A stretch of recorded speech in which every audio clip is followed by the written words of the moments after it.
Green Yep. Lanterns issue 4, written by Sam Humphries and art by Robson Roca and Ed Beans. So, how did you feel about Green Lanterns issue 4, Matt? So I feel like this is my guilty pleasure book because I know it's not traditionally good and it's very clunky. But for the character work Humphreys is doing with these characters, I can't not love it. Because the stuff here with Simon and Jessica and their inner monologues as they're fighting each other, because Jessica, at the end of last issue, was consumed by rage.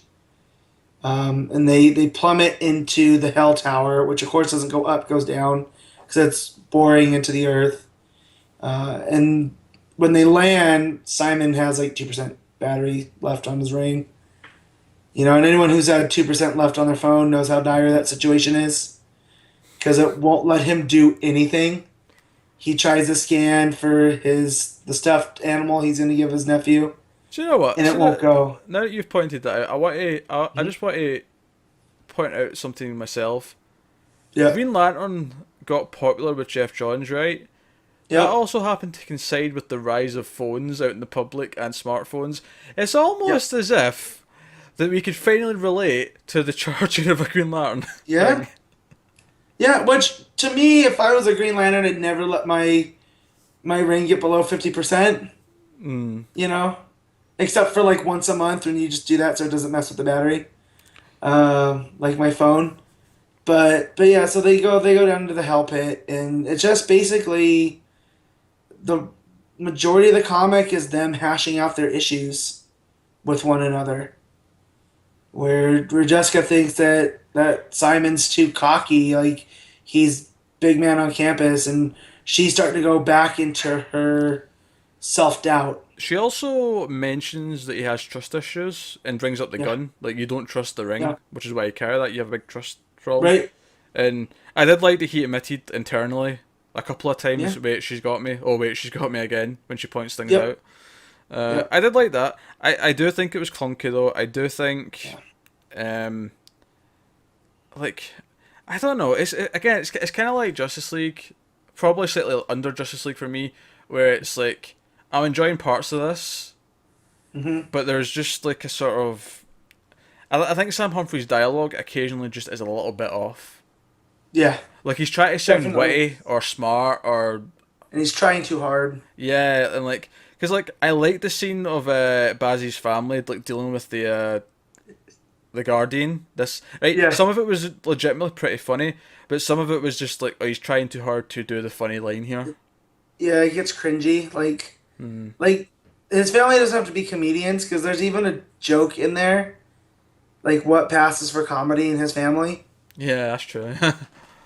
So like, you know, but yeah, I like that, and I love this new Guardian and his whole deal, and he's floating.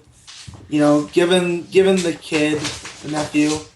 There goes my dog leaving. 'Cause he has to make massive sounds every time he moves. But the he's given the family like a brief history of himself and how he's this rogue guardian, and like the guardians that founded the core threw him out and they're too authoritarian for his liking. And I like that type of stuff because that's the stuff that I did like that John's touched on was who are these guys that founded the police force of the universe and why are they so trustworthy.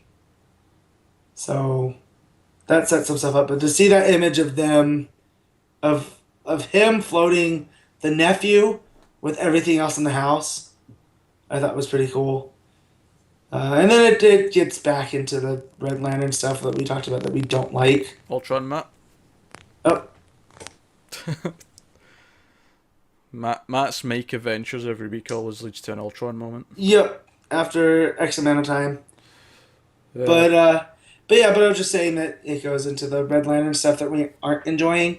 Although I'm pretty sure you were excited to see Dexter Oh actually do yeah. stuff and not I, just snarl. I'm all for seeing Dexter. Because, you know, best Red Lantern.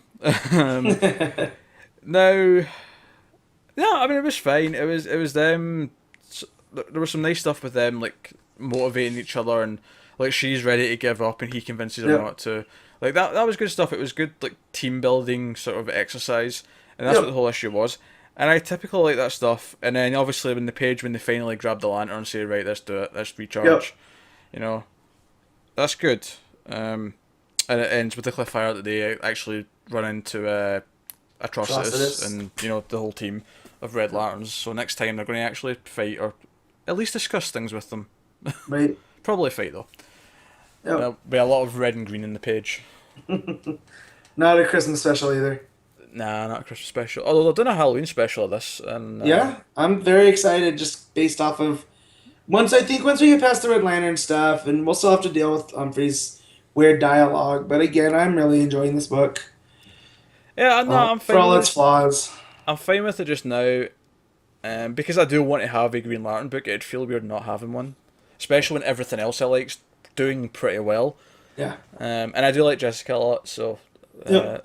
no, I'm definitely with it for now. So, but no, that's Green Lantern's issue 4.